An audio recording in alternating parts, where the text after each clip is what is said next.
2022 March 4 அன்னைக்கு scientist நிலவை நோக்கி ஒரு மிஸ்டீரியஸ் ஆப்ஜெக்ட் அதிவேகமா போயிட்டு இருக்கிறத கவனிக்கிறாங்க. இந்த மிஸ்டீரியஸ் ஆப்ஜெக்ட் அதே வேகத்துல நிலவை தாக்கி ஒரு பெரிய கொல்யூஷனை உருவாக்குது. இந்த கொல்யூஷன்ல ஏற்பட்ட பாதிப்போட அளவை பத்தி சயின்டிஸ்ட் சொல்லும்போது இந்தியாவோட செகண்ட் லார்ஜஸ்ட் சிட்டியான மும்பை அழிக்கிற அளவுக்கு ஒரு பெரிய அழிவை இந்த மிஸ்டீரியஸ் ஆப்ஜெக்ட் ஏற்படுத்தி இருக்கு. இந்த மாதிரி ஒன்னு இல்ல ரெண்டு இல்ல பல வாட்டி நிலவு தாக்குதலுக்குள்ளா இருக்கிறதா சயின்டிஸ்ட் சொல்லியிருக்காங்க. இந்த தாக்குதலுக்கு பின்னால யார் இருக்கா, இந்த தாக்குதலுக்கும் சைனாவுக்கும் என்ன சம்பந்தம், தொடர்ந்து நடக்கிற இந்த தாக்குதலால நிலவு அழிய போகுதா, இந்த மாதிரியான எல்லா கேள்விகளுக்கான பதில பத்தி தான் நாம எனக்கு இந்த வீடியோல பார்க்க போறோம். அதுக்கு முன்னாடி சேனலை இதுவரைக்கும் சப்ஸ்கிரைப் பண்ணாதவங்க சேனலை சப்ஸ்கிரைப் பண்ணுங்க. நீங்க பண்ற இந்த ஒரு சப்ஸ்கிரைப் என்ன மாதிரியான யூடியூபர்களுக்கு பெரிய விஷயமா இருந்துட்டு இருக்கு. சோ சேனலை சப்ஸ்கிரைப் பண்ணிட்டு வீடியோவை கண்டினியூ பண்ணுங்க. நிலவுல இந்த எக்ஸ்ப்ளோஷன் நடந்து முடிஞ்சதுக்கு அப்புறமா நாசா இந்த எக்ஸ்ப்ளோஷன் நடந்ததுக்கு காரணமான ஆப்ஜெக்ட்டை கண்டுபிடிக்கிற முயற்சியில இருக்கும்போது வித்தியாசமான ஒன்ன கவனிக்கிறாங்க. என்னன்னா, பொதுவா நிலவுல விண்கற்கள் இல்ல வேற ஏதாவது ஒரு ஆப்ஜெக்ட் விழும்போது விழுற இடத்துல ஒரே ஒரு பள்ளம் மட்டும் தான் உருவாகும். ஆனா இந்த எக்ஸ்ப்ளோஷன் நடந்த இடத்துல சந்தேகத்தை ஏற்படுத்துற மாதிரி ஒரே இடத்துல ரெண்டு பள்ளங்கள் உருவாகி இருக்கு. இது நாசாவோட சயின்டிஸ்ட் இடையில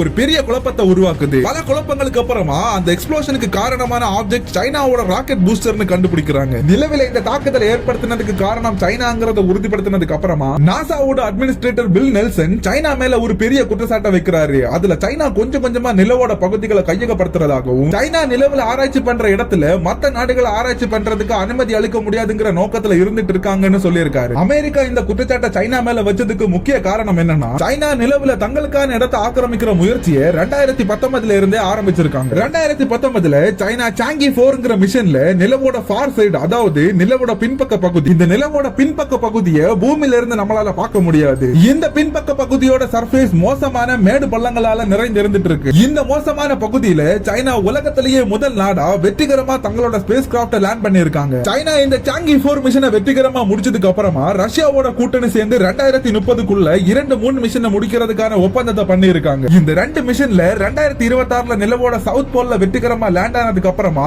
இன்டர்நேஷனல் ஸ்பேஸ் ஸ்டேஷன் மாதிரியே நிலவுல லூனார் ரிசர்ச் ஸ்டேஷனை 3D பிரிண்டர் ரோபோட் உதவியால 2027க்குள்ள கட்டி முடிக்கிற முயற்சியில இருந்துட்டு இருக்காங்க. நிலவோட இந்த சவுத் போல்ங்கிறது நம்மளோட சந்திரயான் 3 தரையிறங்க போற இடம். சைனாவும் ரஷ்யாவும் சேர்ந்து நிலவுல இந்த மினி சிட்டியை உருவாக்க போறதுனால தான் சைனா நிலவை ஆக்கிரமிக்கிற முயற்சியில இருந்துட்டு இருக்காங்கன்னு அமெரிக்கா எதிர்ப்பை தெரிவிக்கிறாங்க. சைனா ஏன் ரஷ்யாவோட இந்த மிஷனுக்காக கைகோர்த்து இருக்காங்கிறது நம்ம எல்லாருக்குமே தெரியும். சைனாவுக்கும் ரஷ்யாவுக்கும் அமெரிக்கா கூட பல கருத்து வேறுபாடுகள் இருந்துட்டு இருக்கு. இப்ப சைனா ரஷ்யாவோட இந்த கூட்டணியை அமெரிக்கா எதிர்க்க ஆரம்பிக்கிறாங்க. இது வழக்கமா நடக்கிற ஒண்ணுதான். இதுல வேடிக்கையான விஷயம் என்னன்னா, அமெரிக்கா சைனாவும் ரஷ்யாவும் கூட்டணியா செய்யற இந்த 3 மிஷனை எதிர்க்கிறாங்க. ஆனா இவ்வளவு அழுத்தத்தோட எதிர்க்கிற அமெரிக்கா ஒரு காலத்துல மொத்த நிலவையும் அழிக்கிறதுக்கு ஒரு மிஷனை செய்யறதுக்கான முடிவுகள்ல இருந்துட்டு இருந்தாங்க. நிலவை அழிக்கிறதுக்கான இந்த முடிவு அமெரிக்கா எடுத்ததுக்கு காரணம் என்னன்னா, 1950 காலகட்டத்தில் ரஷ்யாவுக்கும் அமெரிக்காவுக்கும் இடையில கோல்டு வார் நடந்துட்டு இருக்கும்போது இந்த 2 நாடுகளுக்கும் இடையில ஸ்பேஸ்ல யார் முன்னிலையில இருக்க போறாங்கங்கிற போட்டியும் கூடவே நடந்துட்டு இருந்துச்சு. ஆனா இந்த ஸ்பேஸ் ரேஸ்ல ரஷ்யா அமெரிக்காவை விட பல மடங்கு முன்னிலையில இருந்துட்டு இருந்தாங்க.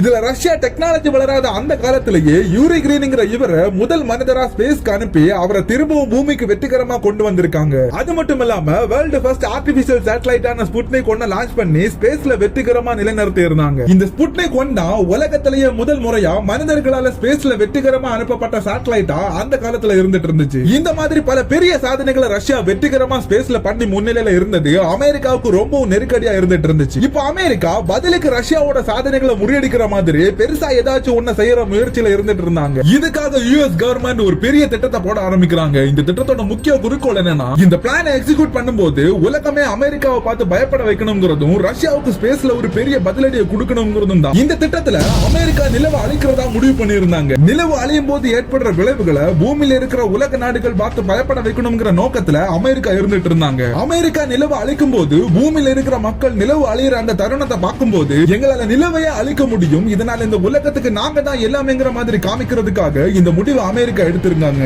நிலவை அழிக்கிற இந்த மிஷனை தலைமை தாங்கிறதுக்காக 1958ல லினார்ட் ரைஃபிள்ங்கிற இவரை அமெரிக்கன் கவர்மெண்ட் தேர்ந்தெடுக்கிறாங்க. இவர் தான் இதுக்கப்புறமா அமெரிக்கா லான்ச் பண்ண போற அப்போலோ மிஷனை தலைமை தாங்க போறவர். இப்ப இவரும் அமெரிக்காவோட ஏர்போர்ஸும் சேர்ந்து ப்ராஜெக்ட் A119ங்கிற இந்த மிஷன்ல மும்முரமா இருந்துட்டு இருக்காங்க. இவங்களோட இந்த ப்ராஜெக்ட் A119ஓட பிளானை பத்தி பார்க்கும்போது பூமியில இருந்து ஒரு நியூக்ளியர் வெப்பனை லான்ச் பண்ணி நிலவுல ஒரு பெரிய எக்ஸ்ப்ளோஷனை உருவாக்குறது தான். பட் அன்பார்ச்சுனேட்லி அண்ட் தேங்க்ஃபுல்லி இந்த ப்ராஜெக்ட் ஆரம்பிச்ச கொஞ்ச நாளிலேயே ஸ்டாப் பண்ணிருக்காங்க. ஏன்னா இந்த ப்ராஜெக்ட் நடந்துட்டு இருக்கும்போது யுஎஸ் கவர்மெண்ட்க்கு ஒரு ஆலோசனை வருது. ஒருவேளை இந்த ப்ராஜெக்ட் நடந்தாலும் அமெரிக்காவுக்கு பிரயோஜனம் இருக்கு, ஆனா இதுல ஒரு பிரச்சனையும் கூடவே இருக்கு. பிரச்சனை என்னன்னா, ஒருவேளை அமெரிக்கா நிலவுல தங்களோட நியூக்ளியர் வெப்பனை பயன்படுத்த ஆரம்பிச்சா உடனே ரஷ்யாவும் தங்களோட நியூக்ளியர் வெப்பனோட களத்துல இறங்க போறது அமெரிக்காவுக்கு முன்கூட்டியே தெரிய வருது. அமெரிக்காவை விட ரஷ்யா கிட்ட தான் அட்வான்ஸான வெப்பன்ஸும் உலகத்திலேயே அதிகமான மற்றும் பவர்ஃபுல்லான நியூக்ளியர் வெப்பன்ஸும் ரஷ்யா கிட்ட தான் இருந்துட்டு இருக்கு. இதனால பூமியில ரஷ்யாவுக்கும் அமெரிக்காவுக்கும் போர் நடக்கிற மாதிரியே ஸ்பேஸ்லயும் ரஷ்யாவுக்கும் அமெரிக்காவுக்கும் போர் நடக்கும்ங்கறத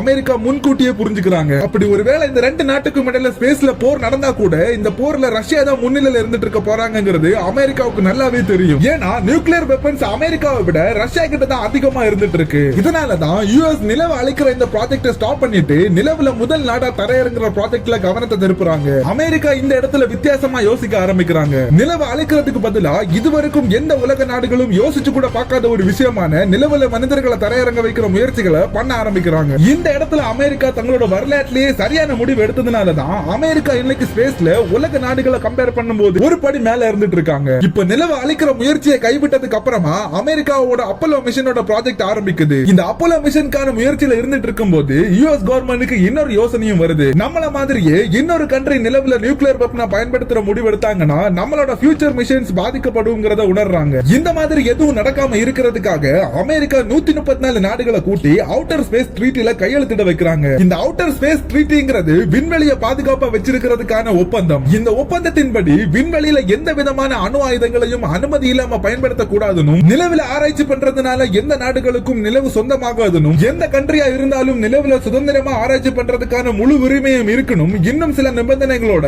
இந்த ஒப்பந்தத்தை உருவாக்கி இருக்காங்க. இந்த மொத்த ஒப்பந்தத்திலும் அமெரிக்கா முக்கியமான ஒரு ஒப்பந்தத்தை செய்ய தவறி இருக்காங்க. இதனால விண்வெளியில சுத்திட்டு இருக்கிற சேட்டலைட்ல இருந்து ஸ்பேஸ் ஸ்டேஷன் வரைக்கும் இன்னைக்கு ஆபத்துல இருந்துட்டு இருக்கு. அதுக்கு காரணம் தான் விண்வெளி குப்பைகள். அமெரிக்கா விண்வெளியில எந்த நாடுகளுக்கு வேணாலும் சுதந்திரமா ஆராய்ச்சி பண்ணலாம்னு ஒப்பந்தத்துல சொல்லி இருக்காங்க. ஆனா ஆராய்ச்சி முடிஞ்சதுக்கு அப்புறமா ஸ்பேஸ்ல இருக்கிற குப்பைகளை எங்க இருக்கணும்ங்கிற எந்த ஃபார்ம் அண்ட் ரெகுலேஷனையும் அமெரிக்கா ஒப்பந்தத்துல குறிப்பிடல. இதனால விண்வெளி இப்ப ரொம்பவும் மோசமான நிலைமையில இருந்துட்டு இருக்கு. இன்னைக்கு பூமியோட லோவர் ஆர்பிட்ல 13 கோடிக்கும் மேல விண்வெளி குப்பைகள் இருந்துட்டு இருக்கு. இந்த ஒவ்வொரு விண்வெளி குப்பைகளும் ஒரு துப்பாக்கியில இருந்து வெளிவர புல்லட்டோட வேகத்துல ஸ்பேஸ்ல பயணிச்சிட்டு இருக்கு. இந்த விண்வெளி குப்பைகளினால இன்னைக்கு வரைக்கும் 630 ஸ்பேஸ் கொலிஷன் ஸ்பேஸ்ல நடந்திருக்கு. இதுல வியக்க வைக்கிற விஷயம் என்னன்னா, நாசாவோட ராக்கெட்டோட பாகங்கள் மட்டும் 47 வாட்டி நிலவோட சர்ஃபேஸ்ல விழுந்திருக்கு. இதனால நிலவுல புதுசா நிறைய பள்ளங்கள் ஏற்பட்டிருக்கு. இதுக்கு மேல ஸ்பேஸ்ல இந்த மாதிரியான விபரீதங்கள் எதுவும் நடக்காம இருக்கிறதுக்காக உலகத்தோட மொத்த ஸ்பேஸ் ஏஜென்சிஸும் சேர்ந்து ஒரு சொல்யூஷனை கண்டுபிடிச்சிருக்காங்க. சோ இதுக்கு மேல நடக்கிற எல்லா ஸ்பேஸ் மிஷன்லயும் ஸ்பேஸ்ல சுத்திட்டு இருக்கிற ஸ்பேஸ் கிராஃப்ட் அதோட வேலையை முடிச்சதுக்கு அப்புறமா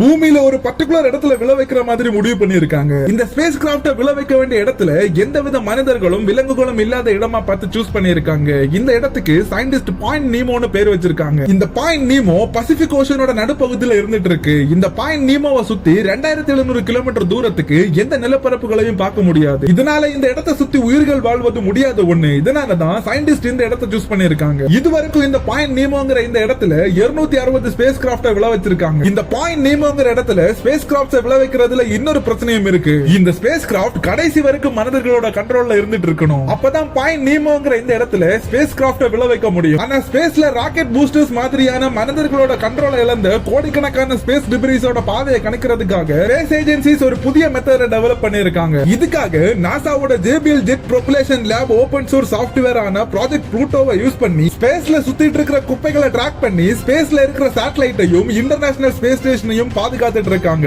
இந்த மெத்தட யூஸ் பண்ணி தான் நாம இன்னைக்கு இந்த வீடியோல முக்கியமா பார்த்துட்டு இருக்கிற மிஸ்டீரியஸ் ஆப்ஜெக்ட்டையும் ட்ராக் பண்ணிருக்காங்க. 2015ல சயின்டிஸ்ட் பூமியோட ஆர்பிட்ல ஒரு அன்னோன் ஆப்ஜெக்ட் போயிட்டு இருக்கிறத கவனிக்கிறாங்க. அது என்னங்கறத பத்தி டெலிஸ்கோப்ல பார்க்கும்போது அந்த சமயத்துல லான்ச் ஆன SpaceXோட Falcon 9ஓட ராக்கெட் பூஸ்டர்ங்கறத கண்டுபிடிச்சிருக்காங்க. இந்த Falcon 9 ராக்கெட் நாசாவோட டிஸ்கவர் சேட்டலைட்டை லான்ச் பண்றதுக்காக யூஸ் பண்ணிருந்தாங்க. ஆனா ப்ராஜெக்ட் ப்ளூட்டோவை பயன்படுத்தி இந்த ராக்கெட் பூஸ்டரை ட்ராக் பண்ணும்போது இது SpaceXோட Falcon 9 ராக்கெட் இல்லங்கிறது தெரிய வருது. ஆனா இந்த மிஸ்டீரியஸ் ஆப்ஜெக்ட் என்னங்கறத பத்தி கடைசியா ஆதாரங்களோட தெரிய வருது. இந்த மிஸ்டீரியஸ் ஆப்ஜெக்ட் அந்த டைம்ல லான்ச் ஆன சைனாவோட லாங் மார்க் ராக்கெட் பூஸ்டர்னு கண்டுபிடிக்கிறாங்க. சைனா சாங்கி 5T1ங்கிற பேர்ல நிலவை நோக்கி இந்த ராக்கெட்டை லான்ச் பண்ணிருக்காங்க. ராக்கெட் பூஸ்டரோட தேவை முடிஞ்சதுக்கு அப்புறமா ஸ்பேஸ்லயே விட்டுருக்காங்க. நாசா இந்த ராக்கெட் பூஸ்டரை எப்ப ஐடென்டிஃபை பண்ணாங்களோ அப்ப இருந்து இந்த ராக்கெட் பூஸ்டரை ட்ராக் பண்ண ஆரம்பிச்சாங்க. நாசா இதை ட்ராக் பண்ணதுல மார்ச் 2022ல நிலவுல கடைசியா மோதும்னு பிரெடிக்ட் பண்ணிருந்தாங்க. நாசா பிரெடிக்ட் பண்ண மாதிரியே சைனாவோட இந்த ராக்கெட் பூஸ்டர் நிலவுல கிராஷ் ஆகுது. இந்த கொலிஷன் முடிஞ்சதுக்கு அப்புறமா இதோட இம்பாக்ட ஸ்டடி பண்றதுக்காக நாசா தங்களோட எல்லாரும் ஆர்பிட்டரை பயன்படுத்தி இருந்தாங்க. இந்த ஆர்பிட்டர் இந்தியாவோட மார்ஸ் ஆர்பிட்டர் மாதிரியே நிலவை ஆர்பிட் பண்ணி நிலவோட போட்டோஸ பூமிக்கு அனுப்ப ஆரம்பிக்கும். இந்த போட்டோஸ பயன்படுத்தி சயின்டிஸ்ட் இப்ப இந்த கொலிஷன் ஏற்பட்ட இடத்துல எப்படி 2 பள்ளங்கள் பள்ளங்கள் ஏற்பட்டதுங்கிறத பத்தி ஆராய ஆரம்பிக்கிறாங்க. சயின்டிஸ்ட் எதுக்காக இந்த பள்ளங்களை பத்தி தெரிஞ்சுக்கிறதுக்கு ரொம்ப ஆர்வமா இருக்காங்கன்னா, இன்னைக்கு வரைக்கும் நிலவுல கிராஷ் ஆன எந்த ஸ்பேஸ் கிராஃப்ட்டுமே நிலவோட சர்ஃபேஸ்ல 2 பள்ளங்களை உருவாக்குனது இல்ல. இதனாலதான் சயின்டிஸ்ட் இந்த ஆராய்ச்சியில மும்முரமா இருந்துட்டு இருந்தாங்க. ஒரு வழியா இதுக்கான காரணத்தையும் கண்டுபிடிக்கிறாங்க. சைனாவோட இந்த ராக்கெட் பூஸ்டர் நிலவோட சர்ஃபேஸ்ல விழுறதுக்கு முன்னாடியே 2 உடைந்திருக்க வாய்ப்பு இருக்குன்னு, இந்த ராக்கெட் பூஸ்டர்ஸ் 2 பாகங்களாக நிலவுல விழுந்ததுனால தான் ஒரே இடத்துல 2 பள்ளங்கள் உருவாகி இருக்குன்னு கண்டுபிடிச்சிருக்காங்க. இப்ப இந்த ராக்கெட் சைனாவோடதுன்னு தெரிஞ்சதுக்கு அப்புறமா இதுக்கான சைனாவோட ஒப்பீனியனை கேட்கும்போது அவங்களோட பதில் எல்லாரையும் வியக்க வைக்கிற மாதிரி இருந்துச்சு. சைனாவோட டெபுட்டி டைரக்டர் வாங் வென்பின் இந்த ராக்கெட் பூஸ்டரை பத்தி சொல்லும்போது, தங்களோட சாங்கி 5 ராக்கெட் ஆல்ரெடி பூமியோட அட்மாஸ்பியர்ல இருந்து விழுந்ததாகவும் நிலவுல கிராஷ் ஆன ராக்கெட் பூஸ்டர் தங்களோட இல்லைன்னு நிராகரித்திருக்காரு. சைனா உலக நாடுகளுக்கு மத்தியில தங்களோட தப்ப ஒத்துக்காம பதிலளிக்கிறது ஒன்னும் புதுசு இல்ல. இப்ப இந்த இடத்துல சைனா தங்களோட விபத்தை பத்தி உலக நாடுகளுக்கு மத்தியில ஒத்துக்க மறுக்கிறாங்க. ஆனா இந்தியா விண்வெளி குப்பைகளை குறைக்கிறதுக்காக ஸ்பேஸ் எக்ஸ் மாதிரியே ரீயூசபிள் ராக்கெட்டை உருவாக்குற முயற்சியில இருந்துட்டு இருக்காங்க. இதனால இந்தியாவால ஸ்பேஸ்ல குப்பைகளை உருவாக்காம ஸ்பேஸ் மிஷனை பண்ணி முடிக்க முடியும். இந்த முயற்சியில இந்தியா வெற்றி அடைஞ்சா இந்தியாவுக்கு ஒரு பெரும் சாதனையாவும் பெருமையாவும் அமைய போகுது. இன்னைக்கு நாம இந்த வீடியோவை இதோட முடிச்சுக்கலாம். இந்த வீடியோ பத்தின உங்க கருத்துக்களை மறக்காம கமெண்ட்ல லீவ் பண்ணுங்க. இந்த வீடியோ உங்களுக்கு பிடிச்சிருக்கும் நான் நம்புறேன். இந்த மாதிரியான இன்ட்ரெஸ்டிங்கான வீடியோக்களை விஷுவல் எஃபெக்ட்ஸோட பாக்குறதுக்கு சேனலை சப்ஸ்கிரைப் பண்ணி வீடியோக்கு ஒரு லைக் பண்ணுங்க. நான் உங்களை இந்த மாதிரியான இன்ட்ரெஸ்டிங்கான இன்னொரு வீடியோல சந்திக்கிற வரைக்கும் நான் உங்க எஸ்கே.